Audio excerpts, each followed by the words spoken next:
मैंने सुना है कि मुल्ला नसरुद्दीन की पत्नी उससे बहुत परेशान हो गई, शराब और शराब और शराब, कोई उपाय न दिखे उसे शराब से छुड़ाने का।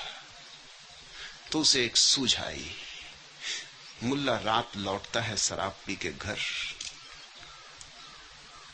तब करीब का रास्ता मरघट से होकर गुजरता है। तो रात के नशे में डर इत्यादि तो खो ही जाते हैं। नशे में किसका क्या हो, उसके मरघट है कि क्या, तो वो करीब के रास्ते से घर आता। दिन में तो मरघट से नहीं निकलता, दिन में तो लंबे रास्ते से मधुशाला जाता है, लेकिन रात जब पी चुकता है तो फिर वो कब्रों को ही टकराता हुआ, कब्रों पे ही गिरता हुआ घर लौटता है। तो उसे एक सूझ आई पत्नी को कि अब और तो कोई उपाय नहीं है, तो कुछ ये तरकीब की जाए। वो एक रात जाके कब्र के पीछे छिप गई, काला कपड़ा पहन लिया, मुंह पे कालिख लगा ली, भूत बन के छिप गई कि शायद घबरा जाए, डर जाए। तो उसी डर में, घबराहट की हालत में से वचन ले लेना जरूरी। जब मुल्ला वहां से निकला लड़खड़ाता हुआ, तो एकदम से कब्र के ऊपर से छलांग लगा के उसके सामने कूद के खड़ी हो गई। एक क्षण को तो वो चौंका, फिर बोला, अरे। पत्नी खूब जोर से चिल्लाई कि घबरा जाए, मगर बोला, चिल्लाओ करो मत, पहचाने नहीं मैं कौन हूं? मुल्ला ने उससे कहा। तो उसकी पत्नी ने कहा, कौन हो? उसने कहा, मैं हूं मुल्ला नसरुद्दीन, और तुम हो मेरे साले। अपनी बहन को भी भूल गए, तुम्हारी बहन से तो मेरी शादी हुई। चेहरा कुछ पहचाना हुआ सा लगा, तो उसने सोचा हो ना हो मेरी पत्नी का भाई है। आओ हाथ मिलाओ और घर चलो, तुम्हारी बहन बड़ी खुश होगी।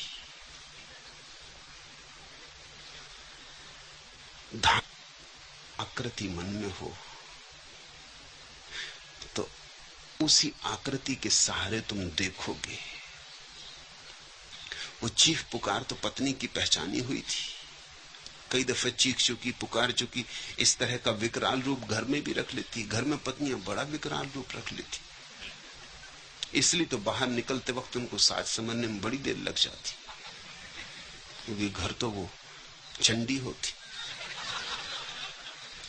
तो ये रूप घर देख चुका था कई दफा, पहचाना हुआ रूप था, यद्यपि स्थान नया था, मरघट था।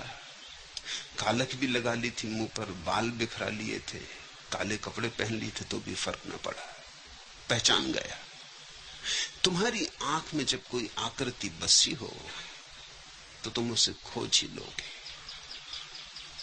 हम वही सुनते हैं जो हमारी धारणा है, हम वही देखते हैं जो हमारी धारणा है। विज्ञान का अनिवार्य चरण है कि तुम निर्धारणा से जाओ, तुम पहले से ख्याल लेके मत जाना, शून्य मन जाओ, नग्न मन जाओ, तो अवलोकन होगा। फिर परीक्षण करो, क्योंकि अवलोकन से कुछ नहीं होता। जो बात पहली दफा समझ में आ गई हो उसे कई तरफ से जांचो परखो, बहुत प्रयोग करो। जब हर प्रयोग में एक ही नतीजा आए और कभी अपवाद न हो, तब कुछ रास्ता है, तो अनुभव होगा, अनुभव से निष्पत्ति होगी। श्रद्धा बाद में, श्रद्धा पहला कदम नहीं है विज्ञान में। पहला कदम संदेह, अंतिम कदम श्रद्धा।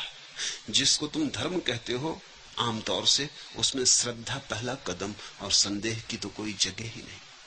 इसलिए बहुत बुद्धिमान लोगों को मजबूरी में अधार्मिक रहना पड़ता है, क्योंकि ये बात उनकी पकड़ में नहीं आती।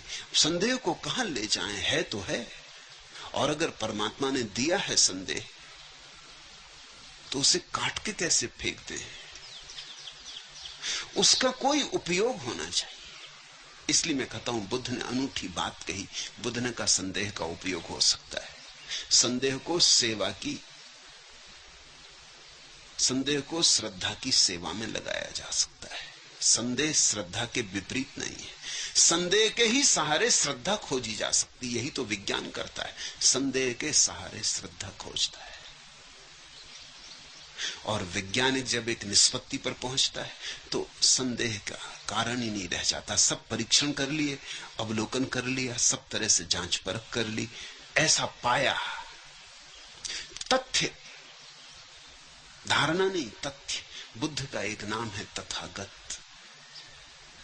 उसका अर्थ होता है जो जगत में तथ्य को लाया, जिसके द्वारा जगत में तथ्य आया। इसके पहले कल्पनाएं थी, धारणाएं थी, विश्वास थे। तथागत प्यारा शब्द है, उसके बहुत अर्थ होते हैं। उसका एक अर्थ ये भी होता है, आगत का अर्थ होता है आया, और तथा का अर्थ होता है तथ्य, जिसके द्वारा तथा तथ्य जगत में उतरा। जिसने सत्य को तथ्य के माध्यम से खोजने के लिए कहा, जिसने श्रद्धा की शोध संदेह के द्वारा करने को कहा। ये बड़ी कीमिया है कि हम संदेह का उपयोग श्रद्धा को पाने के लिए कर लें।